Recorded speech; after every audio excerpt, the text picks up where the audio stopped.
Әлемге әйгілі Forbes журналының Қазақстандағы бюросының ашылғанына биыл 3 жыл. Төл мерекесін айрықша атап өткен журнал редакциясы Алатаудың бөктерінде тұрақты оқырмандары мен әріптестерінің басын қосты. Айына бір рет тек орыс тілінде басылатын журнал аз ғана уақыт ішінде көптің көңілінен шығып үлгеріпті. Қазақстанда не болып жатқанын, қандай кәсіптен жаңалықтар болып жатқанын бәрін естіп көріп отырамыз. Мен қолға түскенде әсіресе ұшаққа отырайын деп жатқанда сол әуежайынан сатып алып, соны ұшақтың үстінде оқимыз.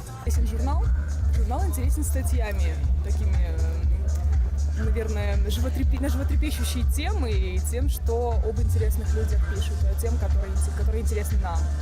Журнал экономика және қаржы саласындағы түйткілді мәселелерді тарқатуда сараптамалық мақалалар жариялап, саяси мәдени тақырыптарды да жиі қамтып отырады. Әлемнің 63 елінде шығатын Forbes-тың қазақстандық журналы 10 000 данамен таралады және бағасы 800 теңге. Сондықтан редакция әлемдік беделі бар бұл басылымды өз деңгейінде ұстап тұру үшін бар күш-жігерлерін салып жатқанын айтады. Безусловно, бизнес развивается. Менің ойымша бизнес сөзсіз жүріп жатыр. Forbes журналының бренді баршаға мәлім. Және бүгінгі оқырмандар да бұл басылымға дұрыс көзқараста. Алдағы уақытқа жоспарымыз өте көп. Forbes журналы көбіне атақты кәсіпкерлер мен белгілі тұлғалардың мінберіне айналған. Онда қалталы азаматтар оқырмандарға жетістікке жетудің кей қыр-сырларымен бөлісіп сұхбат береді. Осы ретте журнал басшылығы алдағы уақытта оқырмандарын көрерменге айналдыруды да жоспарлапты.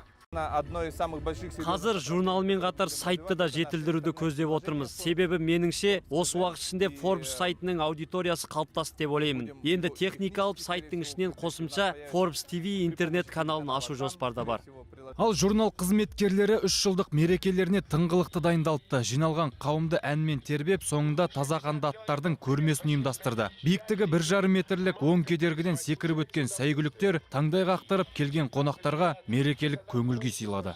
Арман Асқарұлы, Жанат Абдрахманов, Қазақ Ньюс.